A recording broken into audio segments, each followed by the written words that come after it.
I want to echo something that my colleague just said, but also that was said by our brother Yusuf Habash, who was up here earlier. The Palestinians are fighting not only for their own human rights, but for ours, not only for their own dignity, but for ours. And how are we going to face our children and our grandchildren when they ask us, how did we allow this to happen on our watch? How did we let this happen? Where were you? Where were we? And where did we stand? This is happening not only on our watch, this is happening in broad daylight. This is happening with the full support of our elected officials. Full support of our elected officials. How do we let this happen? When I was listening to Francesca Albanese's remarks, it sounded a lot like a list of the successes of the State of Israel. These are all the things that she mentioned were things that Israeli public figures claim with pride. The hunger, the disease, the deaths, the destruction. These are all things that they are proud of. They claim them. That not only do they not deny them, they claim them on a regular basis, publicly.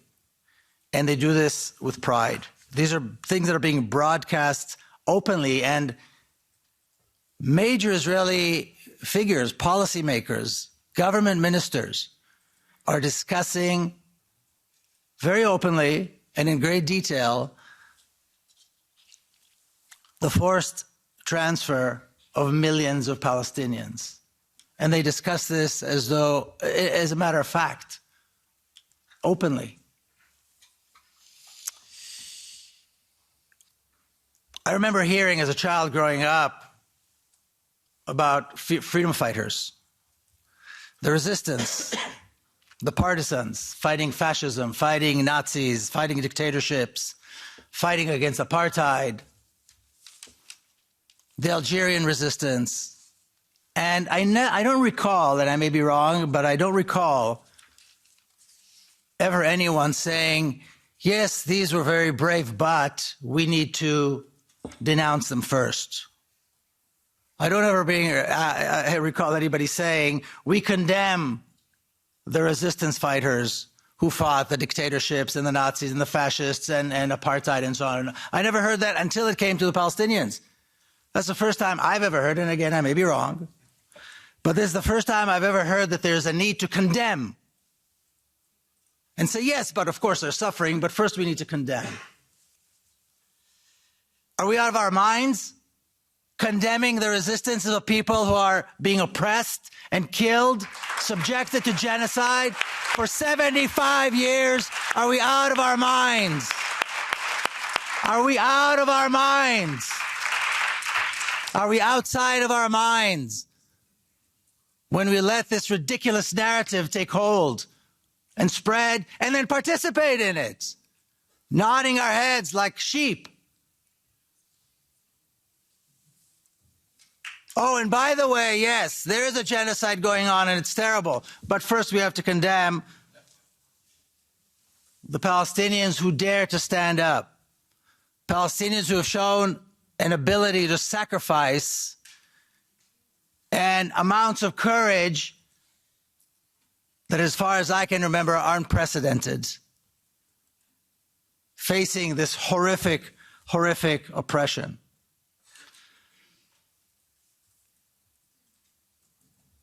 But what are we really talking about? Again, we've heard lists and lists and lists of crimes committed by the State of Israel. Lists and lists of crimes against humanity. And there's always seems to me like there's a little bit of a sense of surprise, a little bit of shock, a little bit as though this was somehow not predictable. What we are seeing now in Gaza was not only predictable, it was preventable. And we did not prevent it. The previous massacre in Gaza was predictable too, and that was not prevented. And we can go on and on and on and on back 75 years. Because what could possibly be expected from an apartheid regime established after a massive campaign, open massive campaign of ethnic cleansing, massacres, and the beginning of a genocide that is still going on today? What could possibly be expected? That was the founding moment of the State of Israel. Close to 1 million people forced out of their land. God knows how many were massacred. And that was the beginning. That was 1948. So now we're shocked. All these lists and lists and lists and lists, there's nothing new about them. Except this time the numbers are higher. This time the numbers are, even by Israeli standards, it is shocking. But this was predictable and this was preventable. And every time something happens, we rise, we protest, we demand, and we forget. Instead of standing there and demanding an end, an absolute end to the oppression and the killing of Palestinians, an end to it. Not a ceasefire to it, an end to it. A political solution that will guarantee the lives, the security, the safety of Palestinians. That has never been discussed. I don't recall it ever being discussed. That guarantees need to be put in place. Guarantees need to be put in place for the life and security and the safety of Palestinians, because Palestinians have been living in a state of terror for 75 years. Not just now, but for 75 years living in a state of terror, whether they're in the West Bank, whether they're in the Gaza Strip, whether they're citizens of the State of Israel or so-called citizens. They have been living in a state of terror, and they still do today. Granted, the level of terror has increased since October the 7th. Are we going to prevent the next death? Are we going to prevent the next assault, the next savagery by Israel that we know is going to come? We know it's coming. Of course, this chapter hasn't ended yet. Are we going to prevent it? Are we going to allow the Israeli flag to still fly in capitals in Europe? This flag that represents hate, murder, genocide. How long are we going to allow representatives, diplomatic representatives, economic representatives, cultural representatives, academics, and on and on and on of the apartheid state to sit among us like equals, because they too have a right? How long? Because as long as we allow them to sit here, they will continue to kill. They will continue the genocide. And by the way, of course, we're all very grateful to what South Africa has done, but what has it taken for the world to finally take Israel to court on the crime of genocide? It's taken 75 years plus close to 30,000 deaths that we know of now. 30,000 deaths. I've lived in cities that have less than 30,000 people in them. Wiped out, gone. Entire families, as we know, completely erased from the registry. And once again, I ask, what are we expecting? What did we expect? 3 years after the end of the genocide of Jews in Europe, 3 years after the end of the Holocaust, the world allowed the genocide of the Palestinian people to commence. In 1948, the world allowed an apartheid regime to take hold in Palestine. Not some remote place that maybe people didn't know about. In Palestine. What is it, 3 hours flight from here? The world allowed an apartheid regime to take hold. The world allowed a brutal campaign of ethnic cleansing, and the world allowed a genocide to commence. All three crimes against humanity to commence against the Palestinian people. What are we expecting? What are we expecting? As long as that regime is permitted to continue to exist, this will continue. If we do not put an end to it, we will see more Palestinians die, more Palestinians suffer, more Palestinians arrested and tortured. There's a tendency to focus on the West Bank and Gaza, maybe to mention Jerusalem from time to time. You know, Palestinians in Jerusalem right now, or Palestinians right now, are prohibited from entering the old city of Jerusalem, their own capital. Settlers who arrived yesterday as colonizers parade through the old city. Palestinians, some of whom have families that have resided in the old city for 800 years, 500 years, can lose their status like that and their property. I've been gone for over 25 years. I can go back tomorrow. I don't have that kind of history in Palestine. Settlers parading in Al-Aqsa while Palestinians have less and less and less rights to enter. Tens of thousands of home demolitions in the Naqab, where some 300,000 Palestinian Bedouin citizens of Israel reside in some of the poorest conditions, while Israeli settlers enjoy in the Naqab some of the highest standards of living. And again, home demolitions, arrests of activists, this is nothing new. Armed militias terrorizing Palestinians in Lid, in Ramle, in Jaffa. Increased numbers of hate crimes in Haifa. By the way, all Palestinian cities occupied in 1948, where the Palestinian communities suffer enormous discrimination and again have been living under a reign of terror for over 75 years. Issa Amro, which I'm sure many of you know, human rights defender recognized by the EU. He was kidnapped and tortured on the 7th of October. Every morning I wake up wondering if his son Watan is an orphan. He now lives in hiding. He had to cover his windows with cement blocks. Where are we? Why are we not protecting him? Where are we? Why are we not making sure that his son will not be an orphan? Where are the guarantees to his life? A man who has dedicated his life not only to the freedom of his people and his community, but to unarmed resistance. Dedicated, almost religious dedication to unarmed resistance. Where are we? Why are we not there in the midst between him and the settlers and him and the Israeli army that want to kill him? I have seen with my own eyes soldiers and settlers openly in front of cameras threatened to come and kill him in his home. Where are we? Bassem Tamimi, who I'm sure many of you know, another heroic figure, dedicated his life to an unarmed resistance, is now in jail. His daughter Ahad, which again, I'm sure you know, was arrested again and then released. And you know, it was quite telling when she was arrested a few years ago for daring to push a soldier, an officer, out of her home.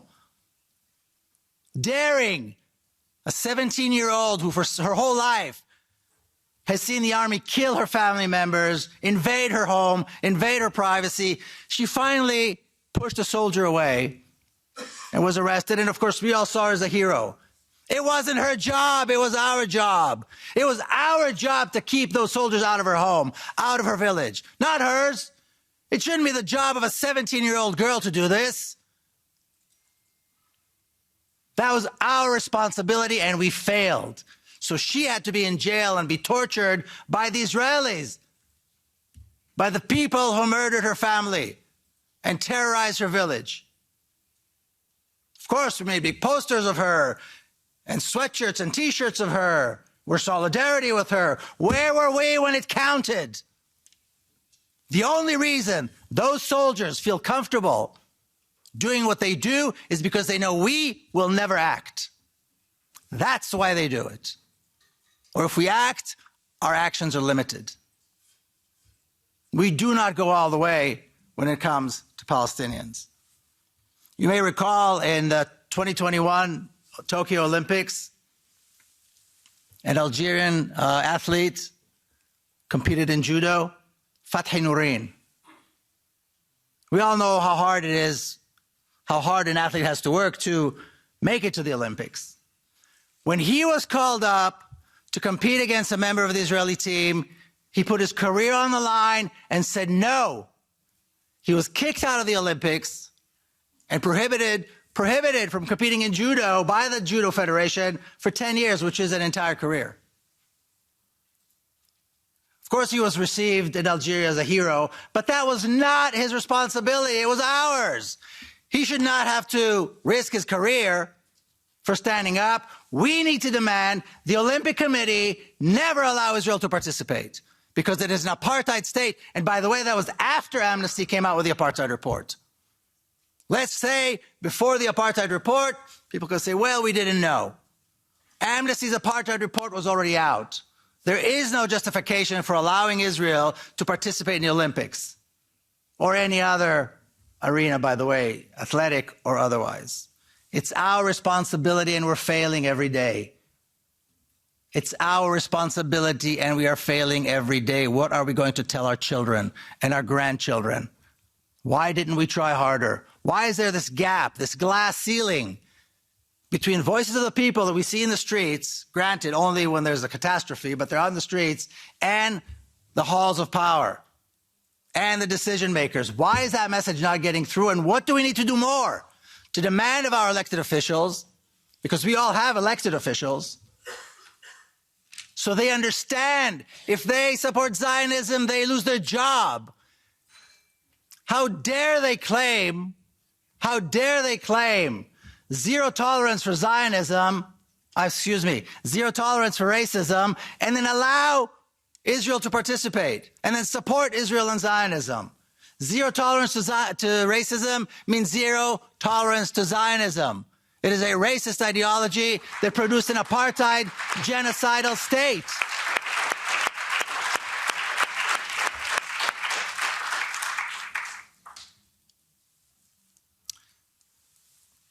People talk about solidarity. We are past the point of solidarity. We are past the point of solidarity. We need to be part of the Palestinian resistance. I'm not saying we need to all pick up arms. There are many, many forms of resistance. We must make sure that no Israeli Zionist presence is allowed in any public arena. Absolutely not allowed, not tolerated. That's it. There has been a genocide going on for 75 years, an apartheid regime going on for 75 years, an ethnic cleansing campaign going on for 75 years. It's up to us to stop it. Palestinians are doing everything they can and above and beyond.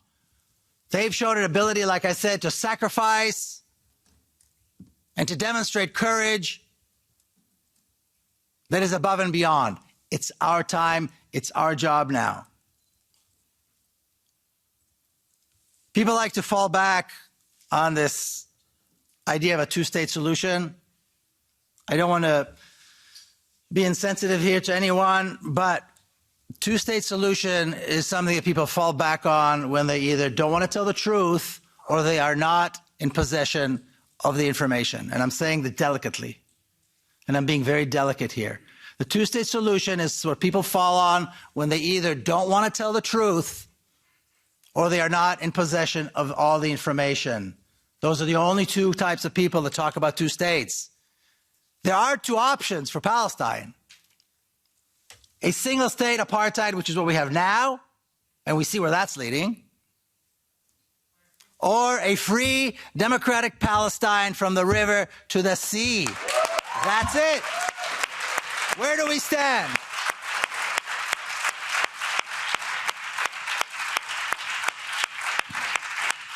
Where do we stand? Where do we stand? This is not a difficult question. Where do we stand? It's not a question of politics. It's not a question of religion. Where do our values lead us? You ask the question of yourself. Do we support racism, apartheid, and genocide? Then yes, support Israel, because that's the only Israel there is. Or do we believe in justice, in humanity, in democracy, in human rights, in which case we need to do everything we can to dismantle the apartheid state and allow for a free, democratic Palestine to take its place, and the sooner the better, because Palestinians are being killed.